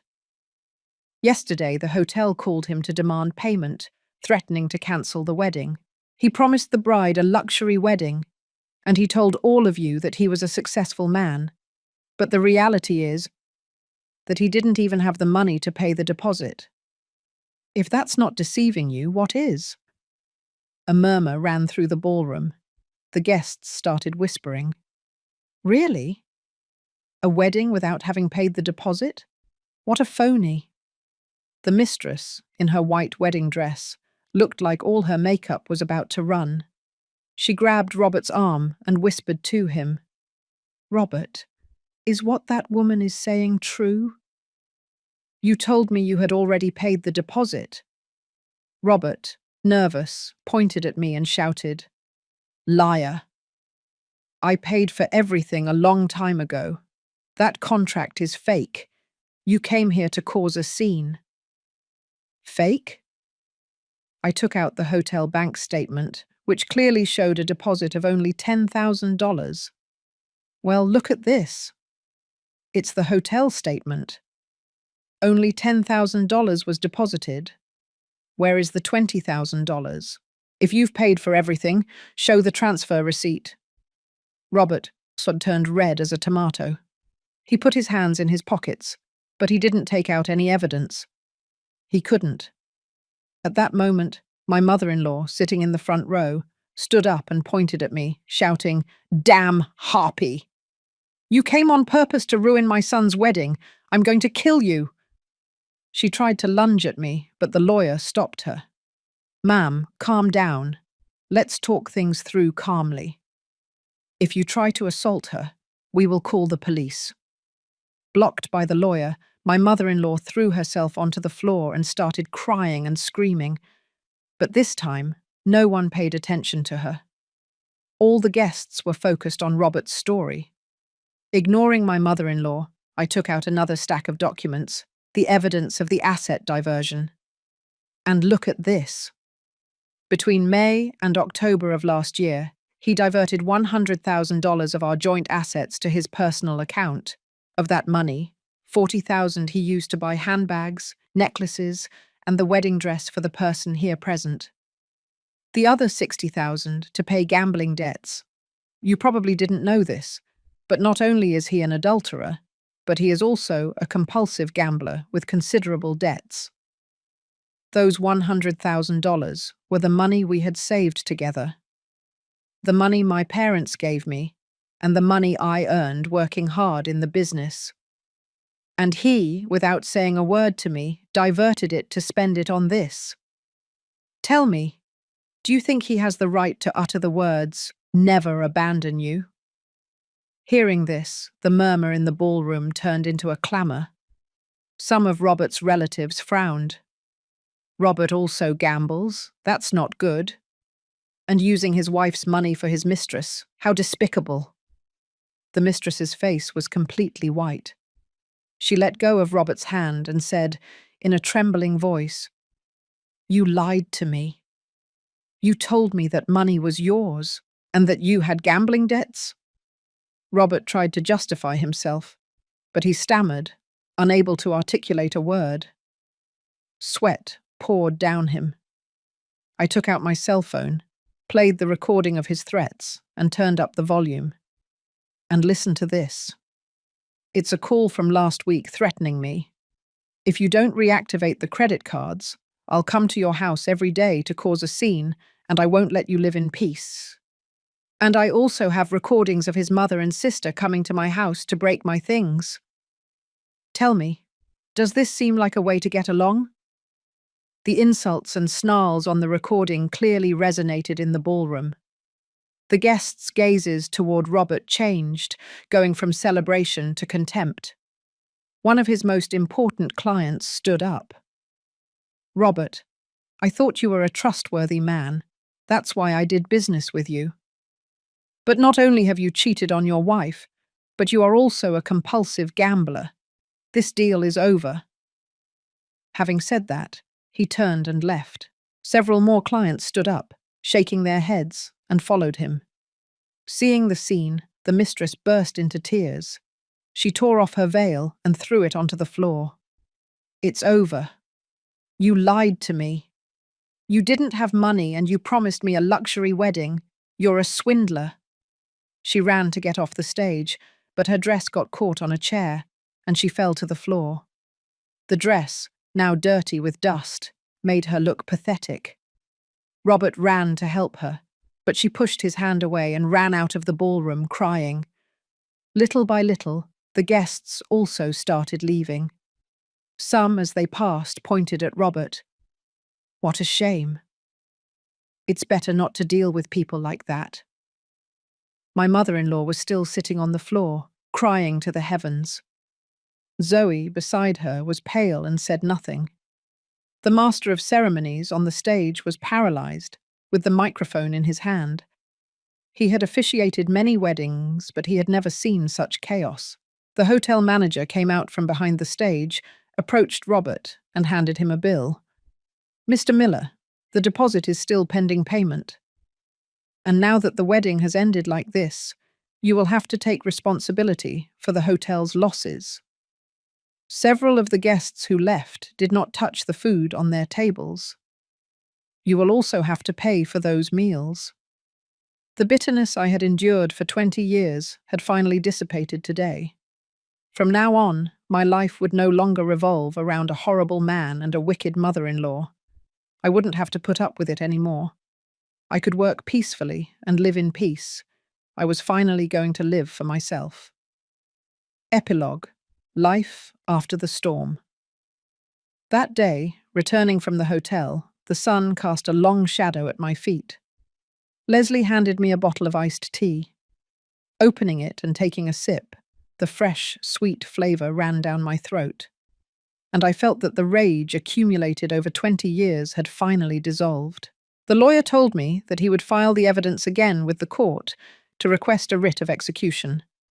The goal was for Robert to return the $100,000 he had diverted, the compensation for damages to the hotel, and the assets that had not yet been divided, as soon as possible, without leaving a single cent behind. The three of us didn't stay long. We went to a small restaurant, ordered 3 bowls of hot chili, and as we ate, no one mentioned Robert's family. It wasn't worth it. About 2 weeks later, the lawyer called me. The court had issued the writ of execution. Robert had a 15-day deadline to return the $100,000, pay the hotel about $8,000 in compensation, since, after the disaster, the hotel had to return some deposits and clean the ballroom and divide the assets. And if he doesn't pay? I asked. Do you think he'll dare not to pay? The lawyer laughed. His construction materials business, without clients, closed a while ago. Furthermore, he owes a supplier more than $10,000. If he doesn't pay us, the court will seize the car that is in his name. Then he won't even have a means of transportation. Later, I found out from the neighbors that Robert had to sell the car to pay his debts. He got a little more than $20,000.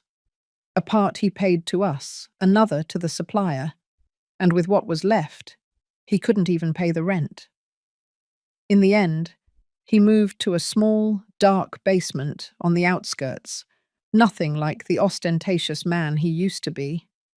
Someone saw him at the market, in an old, faded jacket, hesitating in front of a cheap vegetable stand. Nothing was left of that businessman. He tried to find work as a delivery driver, but no one wanted to hire him. His reputation as an adulterer and compulsive gambler had spread. With his reputation ruined, his future was bleak. As for the mistress, Holly, after running out of the wedding crying, she never contacted Robert again. A friend of Leslie's saw her in a supermarket in her town, in an employee uniform, pushing a cart and restocking shelves. There were no more shiny necklaces or designer handbags. Apparently, upon returning home and telling everything, her mother gave her a good reprimand and told her to stop dreaming of living off men and find a decent job. The rumor is that she is now dating a warehouse worker from the supermarket. A normal life, but at least she no longer dreams of luxury weddings. She surely learned that appearances built with other people's money, sooner or later, collapse. The situation of my mother-in-law and Zoe was not much better. My mother-in-law's $600 pension before went entirely to her son and daughter. Now, with the son drowning in debts and the daughter having no one to extract money from, they began to blame each other. Once at the market, I saw them arguing. "It's all your fault, Mum," Zoe said. "For enabling my brother in everything, he became an adulterer. Now look at the consequences. I can't even buy a new dress." "And what about you?" my mother-in-law replied, crying. "If you hadn't been taking money from him every day, we wouldn't have reached this point." They argued loudly with red faces, while passers-by looked at them, but no one stopped them. The neighbors had seen how they tormented me. Now their situation was the result of their own actions. Later, I found out that my mother-in-law was admitted to the hospital. Zoe didn't pay the bill, and Robert didn't have any money. In the end, some lifelong friends of my mother-in-law took up a collection to pay the expenses. Upon leaving the hospital, my mother-in-law lived alone, and sadly in her old house, without a trace of her former pride. My life, on the other hand, improved every day. After half a year working at the store, the owner, happy with my work, not only raised my salary to $3,000, but also put me in charge of order management and inventory. Later, she hired 2 part-time employees, so I wouldn't have to go for the merchandise so early. The neighbors loved shopping at our store. They said the vegetables I chose were fresh and inexpensive. Sometimes, if an elderly person forgot their money, I would tell them to take the produce and pay me another day. Over time, I became friends with everyone. Miss Betty, for example, came every day for vegetables and sometimes brought me scones that she baked herself. Mr. John liked slightly overripe apples, so I always saved some for him. In my free time, I would walk with Leslie in the park, or we would go on weekend trips. Last fall, we went to see the autumn colours of the trees. Standing on the top of a hill, looking at the forest of red leaves and feeling the cool breeze, I felt incredibly at peace. My old cat also got fatter. Robert looked at the empty ballroom, then the bill in his hand, and suddenly his legs gave out, and he almost fell. "It's over," he murmured. "Everything is over." Seeing him, I felt not a bit of compassion, only an immense sense of liberation. I put the evidence in the briefcase, looked at the lawyer and Leslie, and turned to leave. As I passed by my mother-in-law, she was still crying.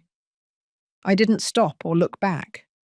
First, no matter who you live with, always keep all the receipts and documents for the house. Don't think, as I did before, that trust is enough in a marriage. When you have to defend your rights, those are the most effective pieces of evidence.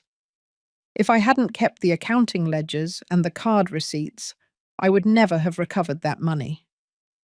Second, if someone mistreats you, don't put up with it.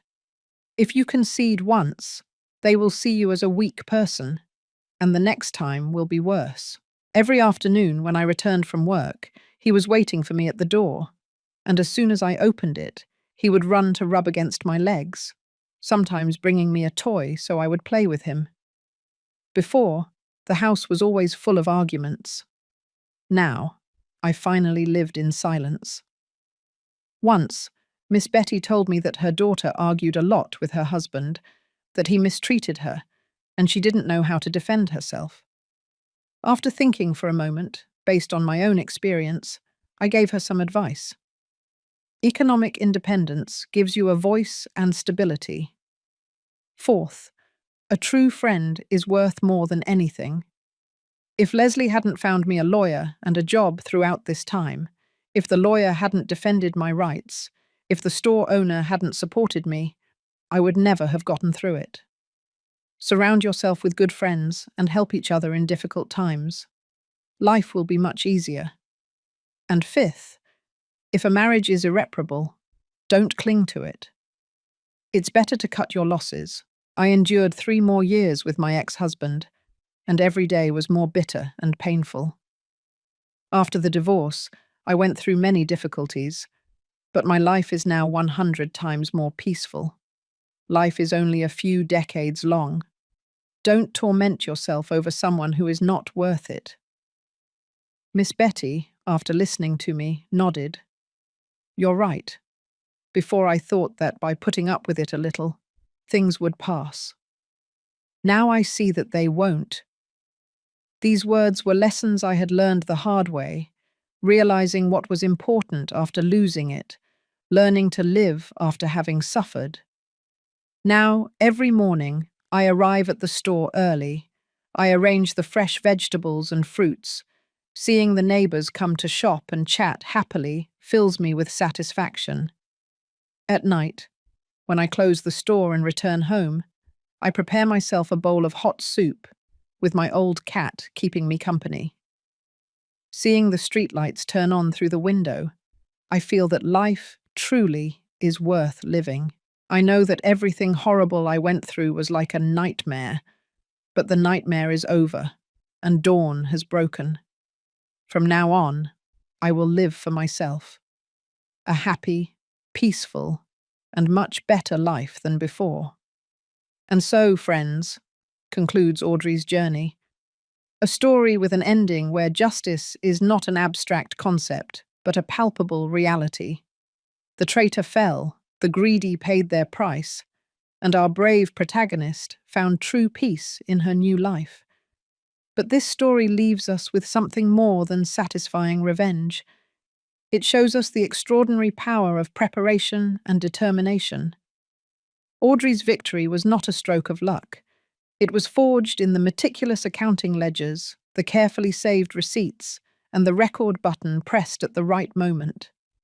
Those were the silent weapons she accumulated during her years of patience. And when she finally reached her limit, they became irrefutable evidence that completely demolished her ex-husband's lie and arrogance.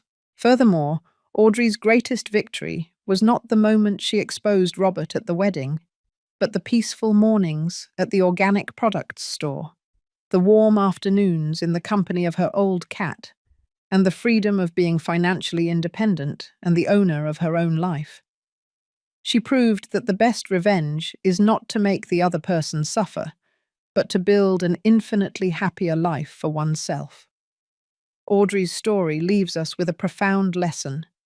Never underestimate the silence of a woman, because when she decides she won't endure any more, her strength can move mountains, and the light of truth will finally overcome the darkness. Thank you for joining us. Don't forget to like and subscribe to our channel. See you in the next story.